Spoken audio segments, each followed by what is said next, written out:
What's going on, everybody? It's FREEDO here for Your Overwatch. It seems to me that a lot of Overwatch players still are being troubled by the Symmetra Torb issue. We did already make a video about this that Liam made that I think it was really good that you should check out, linked in the description, on how to counter Symmetra.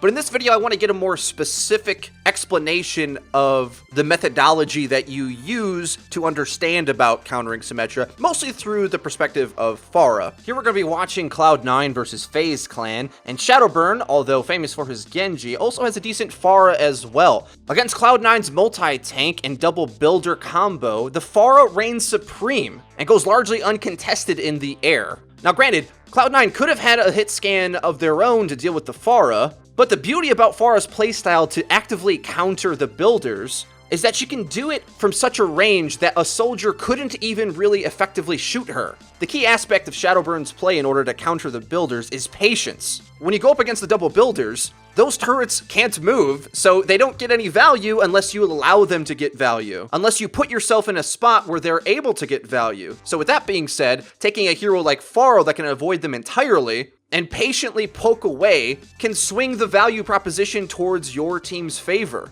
And that's what Overwatch really is all about. Play and counterplay. You can start to command the game a lot better when you start to think about the little microtransactions in counterplay. We spent a lot of time talking about ultimate ability value, but there also is a value exchange in even your normal damage and ability usage.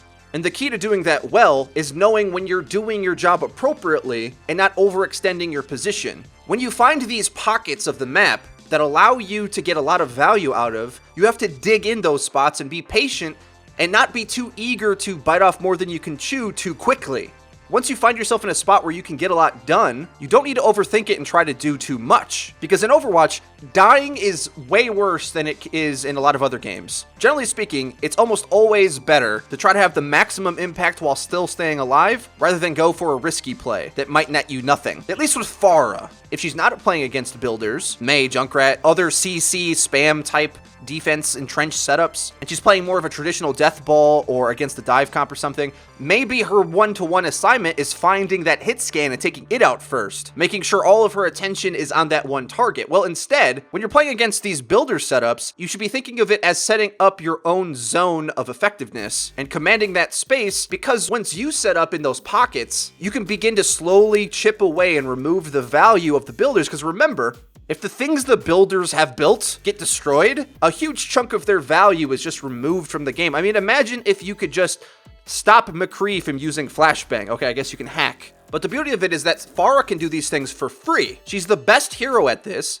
And I think a big percentage of why hero combinations of defensive playstyles consisting of Sim, Torb, Bastion, Maywall, and Junkrat spam can frustrate players because they might not have a serviceable Pharah in their hero pool. Now, I think there is a few other heroes that you can utilize this playing a zone strategy, but Pharah's obviously really good because her projectile is massive, does splash damage, and a big 120 damage burst. Theoretically, even though Sim Torb is good at keeping flankers away, if you couldn't play Pharah, but you could say play Genji, sometimes you can find yourself in these same types of situations, because either way, you just need an angle of attack to destroy the turrets from afar without taking damage to play this zone role that I'm talking about well.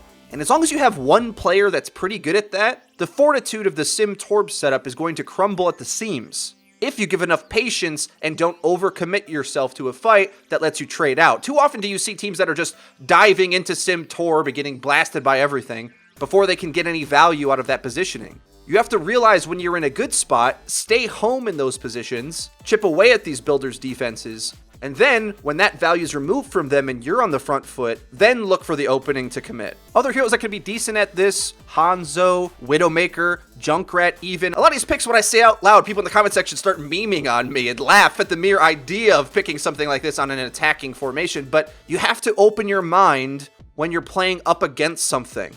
Don't let the meta rule books dictate what you can pick, because far too many times in the last meta did I see teams banging their heads against the wall, forcing multi-tank into Sim Torb spam.